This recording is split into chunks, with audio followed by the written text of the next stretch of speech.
Hi everyone, it's Shannon Valerio from Valerio Speed and Power Skating, and I am here to talk to you about skate blades, specifically speed skating blades versus hockey blades. So I have done both speed skating and hockey. I was an elite speed skater, did it since I was 7 years old.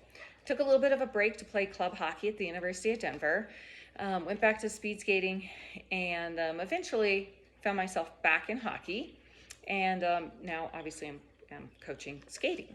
So I first want to tell you that skating principles are all the same. Physics um, is physics regardless of what kind of skate you have or what you're doing. Okay, so it's all based on the principles of physics. So the first thing you want to see here is that our speed skate has a very thin blade. That is about 1 millimeter. So, and when you look at a hockey skate, that is about 3 millimeters wide. Okay, so that's the first difference. Basically, we don't want edges. So we have a very thin blade. It is sharpened flat. We actually have to hand sharpen these on a jig with diamond stones. Okay, and that is because you want as little edge as possible. It's all about our body and the physics and the mechanics to hold that edge. Okay, so how does that work? Well, that's where the blade length comes in. Okay, so the first reason why these blades are so long is because the more contact area you have with the ice, the more leverage you have to push off. Okay, talk about the push later. The other thing is that the long blade holds you at high speeds. So if you're coming around sharp, the more contact area on the ice, the better you hold. This is a concept, a physics concept called static friction. So it's much like a race car as it's going around, right? The wheels are holding it in place even though it's still moving forward. Same thing, this blade is holding you in place as you move around. And this is why we don't push in to the ice. It's all about the least amount of anything that's going to cause drag for you, right? So anything, if you dig into the ice, that's going to slow you down. So we like to say you're pushing away from the ice, not into the ice, because it is the leverage and that load and explode in your leg that allows you to get power. Okay, it is actually not a push. When we bring our crossover leg over, we don't push out because all that's doing is pushing your momentum out from the center of a circle. So you're fighting centripetal force, okay? And you're slowing down. We just bring that leg over, we set it down, and then we're loading that crossover leg. And again, in order to load, you need the whole blade. And when you're on that inside edge, you definitely need that leverage to hold as you're going around that corner, because that's an easy edge, but it's not when you're going that fast.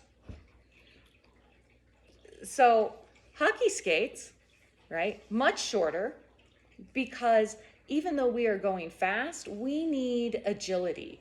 So that's why these blades aren't quite as long, or even close to as long. So my speed skates, 16-inch blades, this 11 and a half, and this is actually extra long for my skate because as a defenseman, I feel more comfortable on it, and most importantly, I like the speed. Okay, so that's why these are short, because you need the agility. Now, there's a lot of nuance to that because you do have profiling now. And so I have a quad profile on this, which means the diameter or the radius, I guess. So the radius in the back is bigger than the up front. Okay, and what that does is that allows more stability in the back and less up front. If I remember correctly, it's a 12, 11, 10, 9 progression, which is a very simple profile, but I wanted to make sure I was back on my heels a little more so that I didn't get off my toe. And why is that?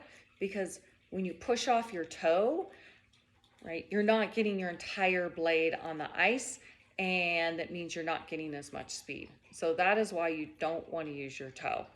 That's a little controversial. I know people sometimes will say, well, the reason why you don't use your toe in speed skating is because your blade is so long and you can't. And we actually could. We could actually rocker this if we wanted to. We could rocker this to push off on the toe.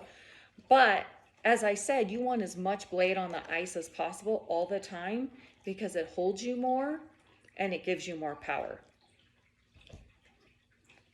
So for me, having a little more on the back, right, that's where I start pushing off of. I get a little more blade because it's a little longer, and pushing off that way. So that is just a little bit of difference in the two. So you all know when I have you all skate, right, it's all about keeping the entire blade on the ice, not getting on your toe because then you don't have the leverage to hold when you're going fast. You'll slip off that. And you also can't load as much on here, right? So like I said, it's all about load and explode. It's pushing away from the ice, not into the ice. Pushing into the ice causes friction. Pushing out pulls you out from that centripetal force. And so as little as you can push into the ice, you want to keep that blade on the ice, load and explode. My best skaters, you can't even hear them. I have some kids playing juniors, and fast as the wind, and you will almost never hear their blades on the ice when they're just skating. So that's a little bit of difference between these two blades, right? So remember, we have thinner, right, longer, and no rocker, all because we want more contact area with this blade to go faster. So more contact area, faster. Any questions? Please hit me up, send me a message, whatever, and I can talk about it. I can refer you to some physics documentation if you want to know anything else. But just saying, science is science, skating is skating, and we know where you need to put your blade to get the most power. So thank you for watching.